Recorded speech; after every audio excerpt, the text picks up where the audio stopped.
Deputy Minister of International Relations, Alvin, joins us now for more on this. DM, good to have you, and thank you very much for your time. A clear indication from one arm of the state, which is Parliament, that they would like the closure of the Israeli embassy. It's now up to the executive, I suppose, to act on this. But what do you take from that indication? Yes, good evening, Tabo. Look, I think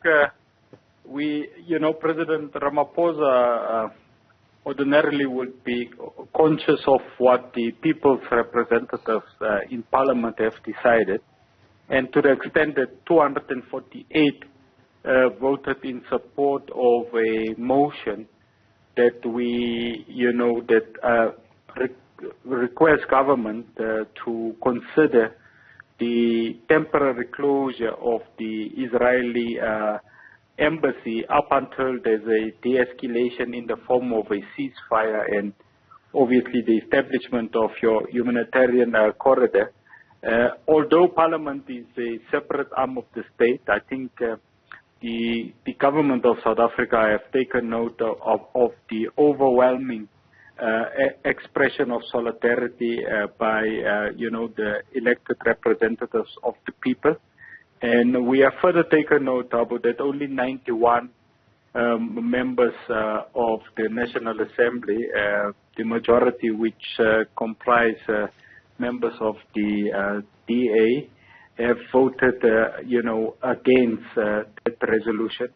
So we would obviously, evidently, after the statement of Cabinet yesterday and the convening of the extraordinary session of BRICS on Palestine by President Ramaphosa, would obviously,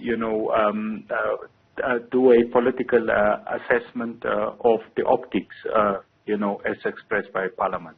Let's talk a little bit about those optics. I mean, the move by Parliament comes after Tel Aviv has recalled its ambassador to Pretoria. This following the Department of International Relations issuing a démarche against the ambassador. The Jewish Board of Directors saying these are the the communications that have been coming from government that are seemingly quite hostile towards Israel. Well, no, it is not about hostility. It's about solidarity with the Palestine people, because what you have here is a people that are occupied, by an occupying force in the form of the State of Israel. What you have here as we speak is that actual genocide are being committed by Israel, targeting the massacre of innocent women and children. We are speaking here about in excess of 10,000. Now, any South African with any sense of consciousness would appreciate the aberration that we should feel when more than 10,000 women and children are killed, are murdered in a UN hospital, in hospitals that has been properly identified by the International Red Cross. So we should be concerned not about hostility in relation to the language and the views of ordinary South Africans towards the State of Israel, but about the hostility of the State of Israel against the innocent Palestinian women and children. So, Deputy Minister, I mean, there are two things that are coming up from that response. One is the call that you would have made to the ambassador, which would have happened, of course, after the initial attack by Hamas on Israel. Those who are critiquing that particular call say, why would you have not called the ambassador initially for a meeting when Hamas was attacking Israel? But you are quite quick to issue a démarche on the ambassador when Israel is defending itself. Well, Tabu, you obviously cannot compare the commission of genocide that speaks about slaughtering of 15,000 Palestine people, majority who are women and children, to the fact that through their own conduct, which we have condemned through acclamation by Hamas against, the 248, I speak under correction, of innocent Israeli lives that has been lost. We have expressed regret, and Dr. Pandu, the minister, of Turco, have expressed, our concerns also to the leadership of Hamas, to the leadership of Palestine, in relation to their conduct. But you cannot possibly look, it's absolutely irreconcilable that you have a genocide taking place and the conduct of the South African government, the language of the South African people should resemble what Hamas, have done to, Israeli young people and women. Yeah, that would have been my next question, is on the language. I mean, one of the speakers I spoke to yesterday saying, well, they've never heard the South African government calling what happened to the, 1,400 Israelis genocide, when Hamas has explicitly said that they would want to wipe out Israelis. Yet you are classifying now the 11 or 14,000, depending on which number you're looking at, as genocide. Look, I think you have clearly seen the statements of the Israeli war machinery, the generals, in relation to what their war and military machinery would intend to do. It's obviously, they have been absolutely clear. They have categorized and called, Palestine people to not be humans. They have agreed to engage in ethnic cleansing, and that is substantive in regards to us. You know that, for example, the Palestinian Authority have absolutely not utilized such language as it relates, to the self-determination of the Palestine people, against 75-year, war of occupation, perpetuated by Israel. So the language is key and critical, but we have been unequivocal in relation to, the conduct of Hamas in relation to the killings, of innocent Israelis is concerned.